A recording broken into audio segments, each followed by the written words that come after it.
तुम जानती हो ऐसा नहीं हो सकता। उनके साथ ऐसा है जैसे जानवरों के साथ किया। आ रही है, उससे एयरपोर्ट से पिक करना प्लीज। हर इंसान को अपना जर खरीद गुलाम समझते हैं। Thank you. बहुत अच्छी सैलरी भी मिलेगी। अम्मी आपको फरिश्ता सिफत इंसान समझते हैं। कुछ भी हो सकता है। सारे सर्वेंट्स को हेड तुम करोगी। आप भी इंसान को इंसान समझिए जब बचाने के लिए। वक्त नहीं है मेरे पास। ज़ावियार एहतशाम न पहले क्या घर है और यहाँ मेरे उसूल चलते हैं। तुमको साफ करवाने की क्या जरूरत थी? गलती करने वाले को ये एहसास खिलाफ नहीं जा सकती, लेकिन तुम्हें होना चाहिए कि उसने गलती की है। आपको जूते बदल नहीं थे।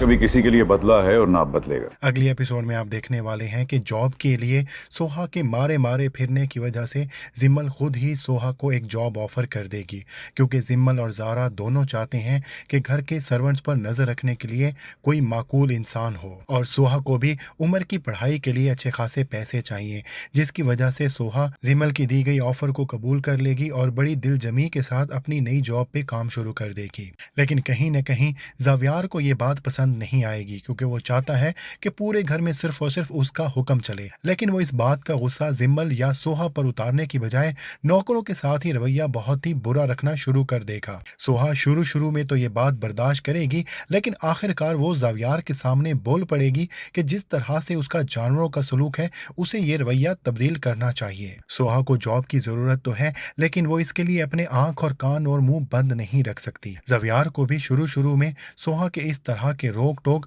और थोड़ी सी बदतमीजियां बुरी लगेंगी, लेकिन आगे चलकर आप देखने वाले हैं कि इन दोनों में फासले आहिस्ता आहिस्ता कम होना शुरू हो जाएंगे। और ज़ावियार, जिसने सोहा को पहले किसी और नज़र से नहीं देखा, जब वो सोहा के करीब होगा तो वो जानेगा कि सोहा कितनी ज़्यादा खूबसूरत है, इसलिए वो उसे दिल दे बैठेगा। लेकिन अभी इनकी लव स्टोरी शुरू ही नहीं होनी और एक तीसरा किरदार आने वाला है, और वो है किरण का। किरण बहुत ही चिपकू किस्म की इनकी फैमिली फ्रेंड होगी, जिसे ज़ारा ने ज़ावियार के साथ शादी के लिए पसंद किया होगा।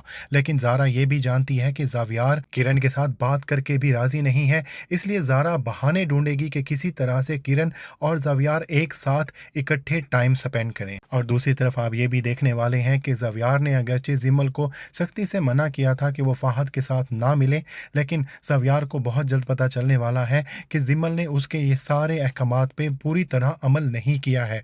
वो दोनों को एक साथ देखने वाला है। लेकिन अब की बार स्टोरी में इस तरह से ट्विस्ट आने वाला है कि ज़ावियार अपनी बहन की शादी फहद से करने के लिए राजी होने वाला है। शायद सोहा की जिंदगी में आने की वजह से ही सही, लेकिन ज़ावियार का दिल नरम पड़ने वाला है, और अगली एपिसोड्स में आप देखेंगे कि जिम्मल और फहद की शादी हो जाएगी।